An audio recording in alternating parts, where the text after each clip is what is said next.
À leur arrivée, toute la ville est drapée de noir, et ses habitants errent tristement par les rues, semblables à des fourmis dont on aurait incendié la fourmilière. Cœur-Pan leur demande « Qu'avez-vous tous à vous lamenter ?»« Oh, Bruto, Bruto !» crient petits et grands, hommes et femmes. « Voilà qu'aujourd'hui il a assassiné le fils de l'empereur. » Son cœur brûlait de honte à l'idée que la couronne n'ait pas de héros osant affronter le géant. Alors il est allé se mesurer à lui, mais à quoi cela a-t-il servi? Il a fini comme les autres. Personne n'est encore revenu vivant de ce combat. Cœur-Pan ordonne aussitôt de repartir et ils atteignent bientôt le palais impérial, dont on dit qu'il est très grand et très beau. La garde, qui est postée là, près de l'entrée, nuit et jour, été comme hiver, qu'il vente ou qu'il pleuve, annonce aussitôt Cœur-Pan, comme c'est l'usage quand un parent de l'empereur se présente. Cela faisait en effet 14 jours que, chaque jour, on donnait l'ordre d'ignorer toujours tout le monde, sauf une certaine personne. Tant on se réjouissait à Vienne de la venue de Cœur-Pan. Et comment ne s'en serait-on pas réjoui? On avait une sacrée épine dans le pied. L'empereur, dès qu'il entend crier, comprend de qui il s'agit et se précipite à sa rencontre, puis le conduit vers les salles du haut. Là, c'est incroyablement beau, encore plus beau qu'à l'église. Cœur-Pan en reste bouche bée. Tout lui paraît tellement démesuré. L'empereur demande « Cœur-Pan du haut, me reconnais-tu » ?« Comment ne vous reconnaîtrais-je pas ?» répond celui-ci. « Il n'y a pas plus de 2 ans que nous nous sommes vus. Eh bien, vous êtes toujours en bonne santé, ça se voit à votre figure. » L'empereur. « À quoi me sert d'avoir une bonne santé quand tout le reste va mal? As-tu entendu parler du géant?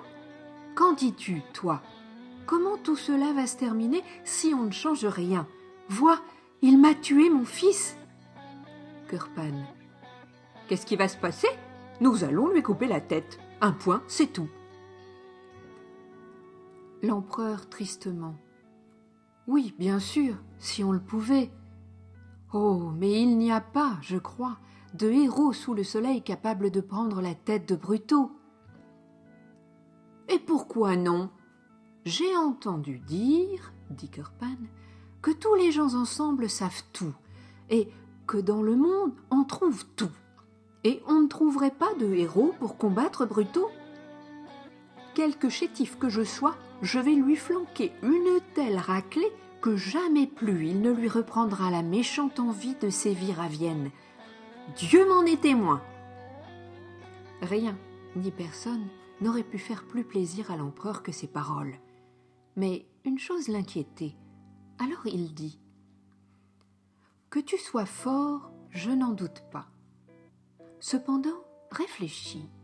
Lui, il a l'habitude des armes depuis son plus jeune âge. Et toi, jusqu'à présent, tu n'as fait que transporter de l'amadou et des pierres à aiguiser par le pays Carniolet.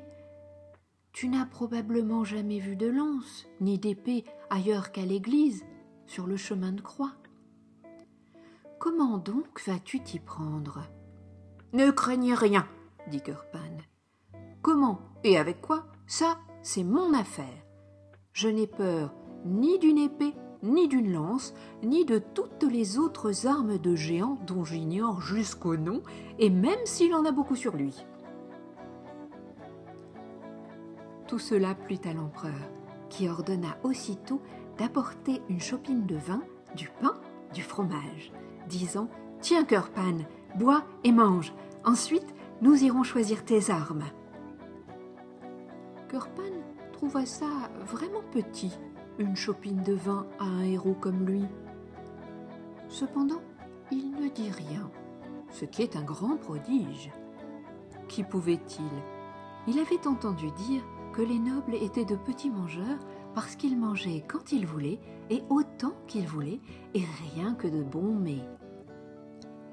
alors qu'un homme de la campagne comme Cœur-Pan voit les choses autrement. Le voici donc qui avale le tout en un clin d'œil et se lève rapidement. L'empereur a tout vu, et parce qu'il est perspicace, comprend aussitôt que ce corps a besoin de plus grandes portions. C'est ainsi que dès lors, chaque jour, et tant qu'il resta à Vienne, on donna à Cœur-Pan 2 jambonneaux, 2 quarts d'agneau, 3 chapons, et, parce qu'il ne mangeait pas la mie, les croûtes de 4 gâteaux pétris avec du beurre et des œufs. Le vin était servi à volonté, autant qu'il pouvait en boire.